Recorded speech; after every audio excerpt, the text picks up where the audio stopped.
And the speaker was totally frightened.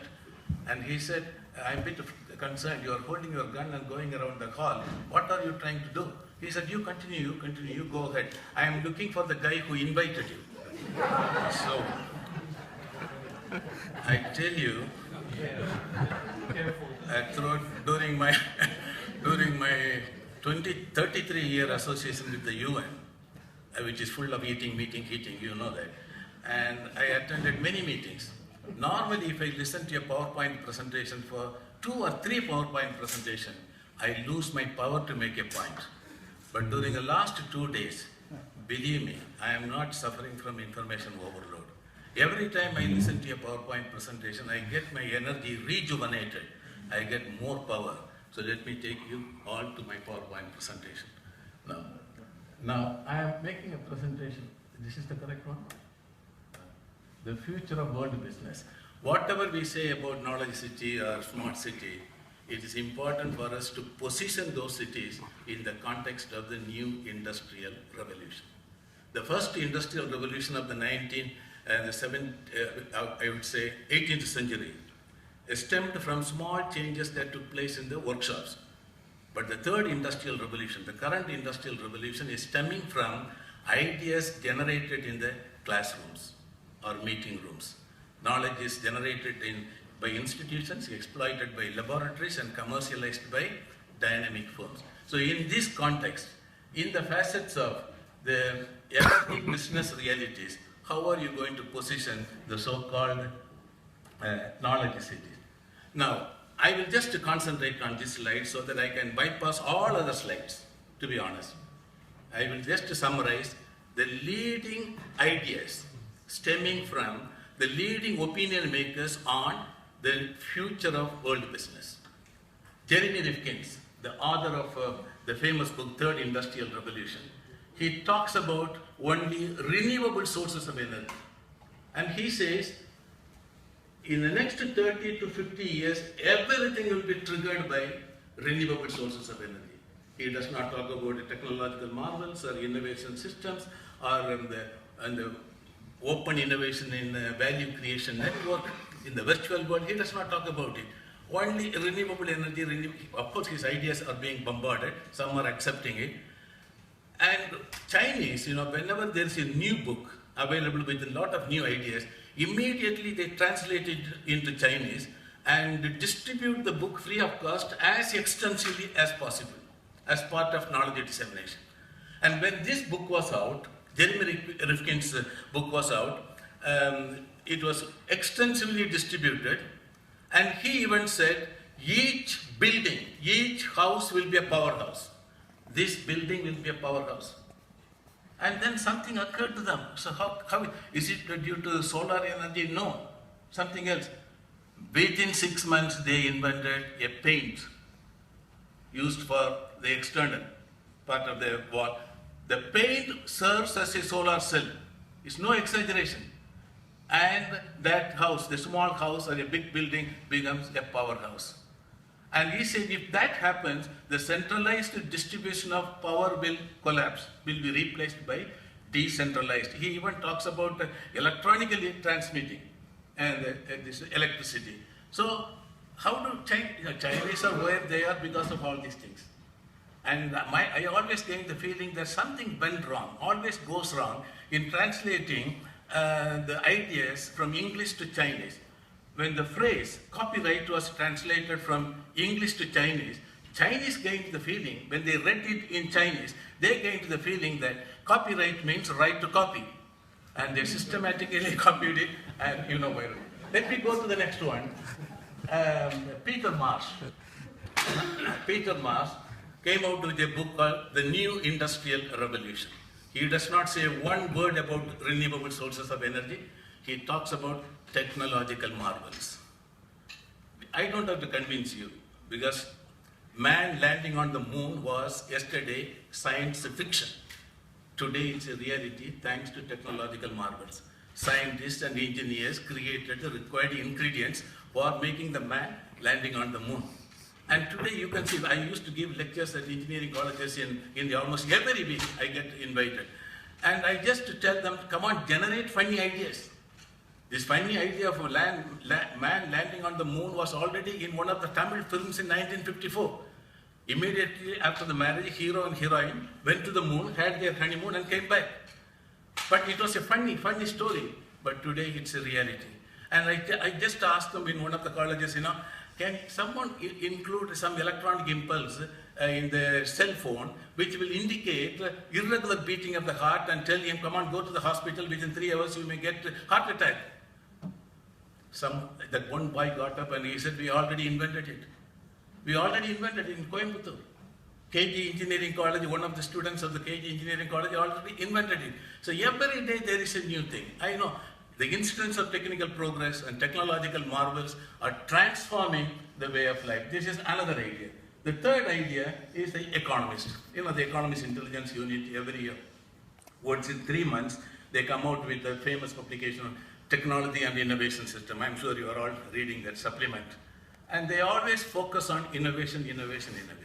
There are 3 types of innovations. One is the ideal national innovation system, what I said in the beginning of my speech. Knowledge being generated in the classrooms, exploited by laboratories, and commercialized by dynamic firms. This is happening in Singapore. If you look at the ranking of countries on the scale of industrial production or industrial efficiency, Singapore always tops the list. You know that. For 20 consecutive years, Singapore tops the list. The reason is they have the most efficient national innovation system. Such an ideal innovation system does not prevail anywhere else, to the best of my knowledge, even in developed countries. The next one is sectoral innovation systems. In some sectors, some countries are doing extremely well. India is doing very well in pharmaceuticals, and in software, yes. We very often call Bangalore as a dynamic city or smart city. But in hardware, Bangalore performance is 0, a big 0. And then they came out with a policy. Why can't the companies give 1% of their net profit for doing research, R&D in hardware? They started doing it, but it's not working. Bangalore continues to be number 1 in software, but hardware, nothing is happening. It's worth analyzing that one. So then the next type of innovation system is incremental innovation system. One of the speakers on day 1 made a reference to that. Incremental innovation system is, you don't have to discover anything new. All that you have to do is to enhance your adaptive capabilities and skills, to use modern technology and to commercialize new knowledge. And that is normally being facilitated by effective transfer of technology. For effective transfer of technology, what you need is the capacity to acquire the right technology, assimilate the technology, adopt the technology, adapt it, and then learn and invent something new. Try to invent something new. So this is very popular in developing countries. I can tell you, it is happening in many sectors of, I have been to so many countries except a few French-speaking African countries and Latin American countries. Of course, I will definitely come to Peru next year. So this is happening everywhere. And then next one is Robbins. She is coming out with a very interesting idea. In the next 30 years or 50 years, everything will be in the virtual world. And she has already 150 case studies to prove that. Her case studies lend credence to this conviction. It is already happening. Khan Academy is already doing it. You are all well aware of that. If everything happens in the virtual world, learning, practicing, producing, everything happens in the virtual world, which is possible. I used to say schools will disappear, colleges will disappear, this university may disappear. It's quite possible. Next 60 years, this university may disappear. It may be converted into home for the aged, which is very popular in Europe. It's quite possible. These things are... So she even talks about what is going to happen is we are all going to participate in open innovation and value creation network in the virtual world in the next 50 years. Are we prepared for this? When we reflect on the smart cities and, I'm sorry, it escaped my attention. It's okay. When we talk about the smart cities and knowledge cities, are we prepared to reflect on all these emerging realities? If you don't do that, we will be definitely out of context. Then I will, as I said, I will conveniently, very good, huh? I just follow your instructions. I say this is a decentralized distribution, each house distributing energy electronically, and this is already operational. And it's existing, it's all, I have explained everything, and I will now go to the next one. Yes, what is that? All this is Singapore. Kindly permit me to spend 2 minutes. You know, before 1990, Singapore and Malaysia had the same level of competitiveness. Just to assume that the size of the ball indicates the degree of competitiveness. So Singapore and Malaysia had the same level of competitiveness due to what? Foreign direct investment producing labor-intensive products, assembly operations, semiconductors and garments, etc., etc. And at that time, OECD countries and newly industrializing countries had the same level of competitiveness, not due to foreign direct investment, but due to R&D and innovation, domestic capability building. And Singapore dramatically enhanced the functional literacy rate. What is functional literacy rate? Functional literacy rate refers to the percentage of literates imbued with adaptive capabilities to use modern technology and to commercialize new knowledge. And functional literacy rate in Singapore is today 100%. And because of that, what happened? Singapore ball shifted there. Singapore ball shifted there. They are no longer depending on foreign direct investment, which often goes there to exploit cheap labor. They are depending on domestic R&D, domestic capability building, R&D and innovation. And they were producing labor-intensive products, semiconductors. Malaysia continues to produce only semiconductors. Singapore is producing highly sophisticated products. So this is what is going to happen in all smart cities and knowledge cities. And then I will just see what is the role of knowledge cities. I will spend only 2 minutes on this. I have just listed linking, liberating, learning, competing, complying, and competing through constant injection of technical progress.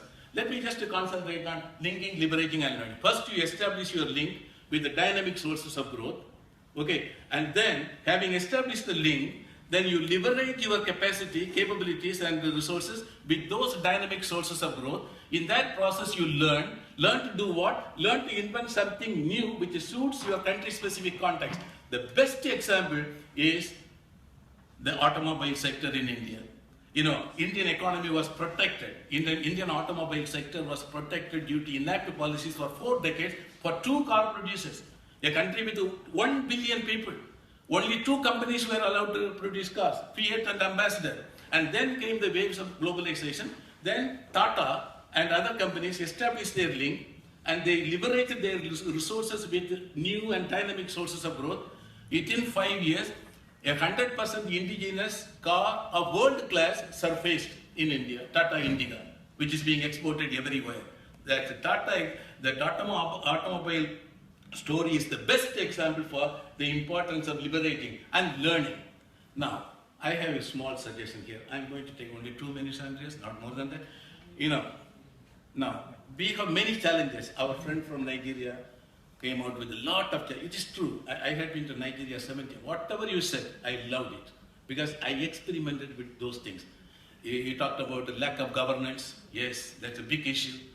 And corruption is, it is as good as or as bad as anywhere else. Don't worry too much about it. Everywhere it is. In some countries, corruption is under the table. In some countries, it's over the table. In some countries, table itself is corrupt.